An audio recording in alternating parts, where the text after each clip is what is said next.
Welcome to LC Screen Talk. My name is Larry, and this is my review of Beach Rats.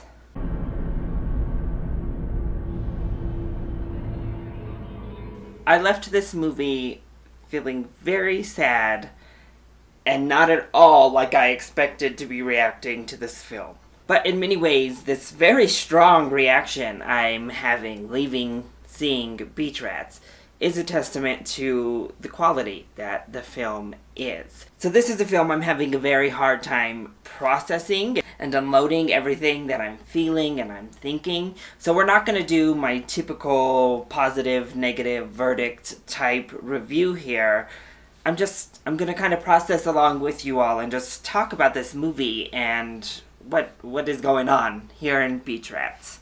So this was not the film I was expecting, and not really the film I was presented in articles leading up to seeing this movie. I went in expecting a story about a bisexual man, a coming of age for a bisexual male, that explored masculinity and kind of the toxic masculinity within our society, and just how masculinity and that identity of bisexualism or sexuality in general relate and affect one another. In a vague sense, that is what this film is, but honestly, that's not really what we get.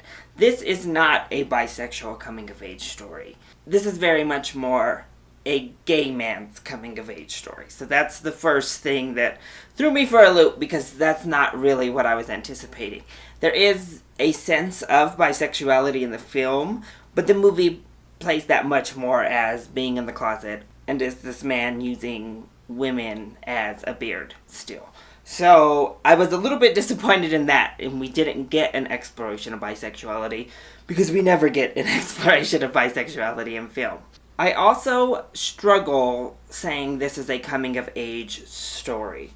This is a story about self-exploration. This is a story about someone trying to find themselves. However, we never get to that coming-of-age point in his story. We never get to any kind of actual realization. This movie actually cuts off right before it feels like we can get to the coming-of-age part of this story.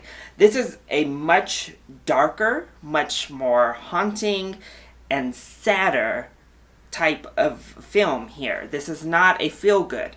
This film was being criticized leading in as the white Abercrombie model of Moonlight, and it definitely is not that. They are very, very different films that tell very different stories. But really, this is a story about a young man who is going through some things. He is a disturbed young man at this time in his life that is making very poor decisions and acting out just kind of in general. And amongst all of these other choices he's making in his life is also exploring his personal sexual identity.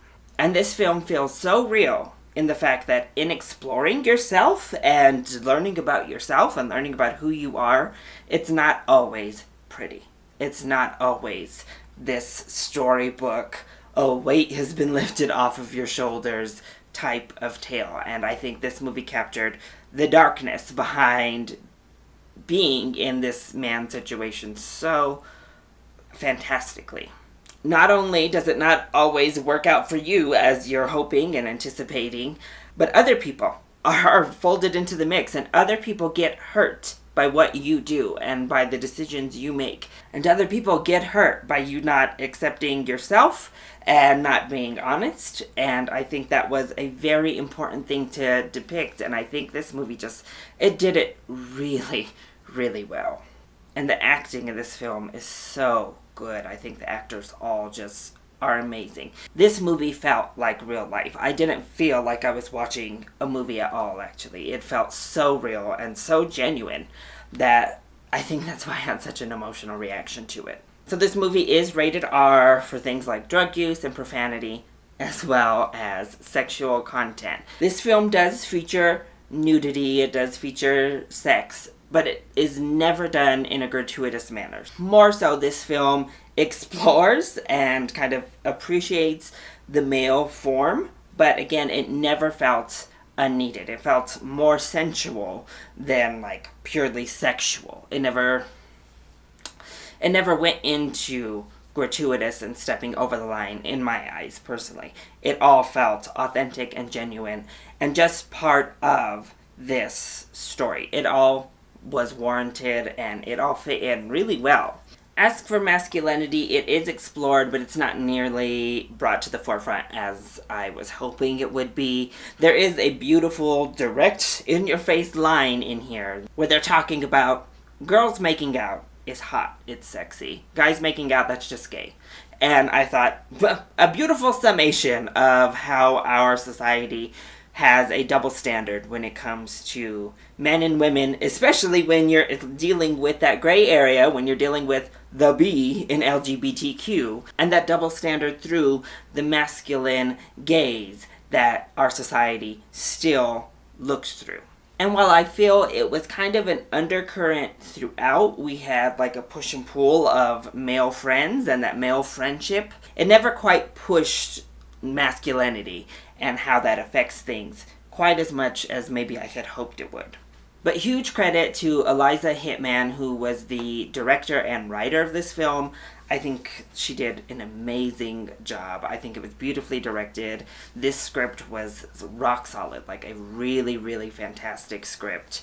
I would say on a technical aspect, it felt like an indie film. It did feel smaller and it had those kind of indie-isms throughout, as well as I think the editing and the pacing, especially near the beginning of the film, was a little bit choppy, but that kind of smoothed its way out as we got into the flow of our journey here. And they had a perfect opportunity where this girl holds a yellow albino python for a Britney Spears reference, and I needed it, and I wasn't given my Britney reference. She missed a big opportunity there, and that's definitely a negative. But overall, I have to recommend this film because I think it is just such an experience, and it is really well made and a really well crafted film. Just go in knowing you're not getting a coming of age story. Expect something a little bit darker in overall tone, and I think you will be very satisfied with the film that is presented. So for quality reasons, I give this a full price ticket. For subject matter and just scope of film and theater ticket prices, I definitely think you should catch this at least when it comes out for rental. I think it is a film worth seeing, even if not a film for everyone. So I'm sorry if this review comes off a little bit incoherent. I just came out of that movie shook, and I still wanted to review it, even if I was struggling to put all of my thoughts into a well-structured, well-worded review. So thank you for watching and sticking through that review. I hope you did enjoy it. If you did, go ahead, click like down below, and subscribe to the channel so you are always up to date on our latest videos. Also, join in on the discussion. Are you excited to see Beach Rats? Have you already seen it? If you have, what did you think? And have you even heard of this film? Let me know either in the comment section down below, or you can hit me up on Twitter. I love you all so much for your support. Mwah. Thank you for watching, and I'll see you next time. Bye!